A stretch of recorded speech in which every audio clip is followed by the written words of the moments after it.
NT Ramarao గారి గురించి మాట్లాడుతున్నప్పుడు మీరు అనుమతిస్తే ఒక అంశాన్ని చెప్తాను. ఏమిటంటే, నేను మాస్టర్స్ పొలిటికల్ సైన్స్ అయిపోయిన తర్వాత అధ్యాపక వృత్తి కోసం అని చెప్పి నేను మానసికంగా స్థిరపడిపోయాను. అప్పుడు విశాఖపట్నానికి మళ్ళా మా సొంత ఊరు వెనక్కి వచ్చాను. వచ్చినప్పుడు అక్కడ రాజనీతి శాస్త్రంలో ఉన్న ప్రొఫెసర్ గారితో మాట్లాడితే ఆయన 2 ఎంఫిల్ టాపిక్స్ నాకు సజెస్ట్ చేశారు, ఎంఫిల్ చేద్దామనే దృష్టితో.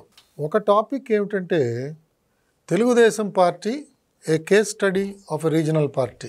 కేస్ స్టడీ కింద దీన్ని చేస్తే బాగుంటుందయ్యా అని ఆయన చెప్పారండి. నేను మీకు చెప్తున్నది ఎప్పుడు, ఇది నేను మాట్లాడుతున్నది సుమారుగా జూన్ ఆఫ్ 1982. అంటే మార్చిలో ఎన్టీ రామారావు గారి పార్టీ నెలకొల్పారు. ఇంకా అప్పుడే ఆయన అనౌన్స్ చేశారు. ఇంకా అప్పటికే ప్రభంజనం నెమ్మదిగా బయలుదేరుతోంది. నాకు ఈ ప్రొఫెసర్ గారు దీని మీద ఒక టాపిక్ ఉందా, ఇది చేస్తే బాగుంటుందన్నారు. సరే మాస్టర్ గారు అని చెప్పి నేను దాని గురించి వివరాలన్నీ సేకరిస్తూ, అంటే ఇంకా పార్టీ నెలకొల్పలేదు, దాన్ని కేస్ స్టడీ కింద స్టడీ చేయడం అన్నది కొంత సాహసోపేతమైన నిర్ణయమే.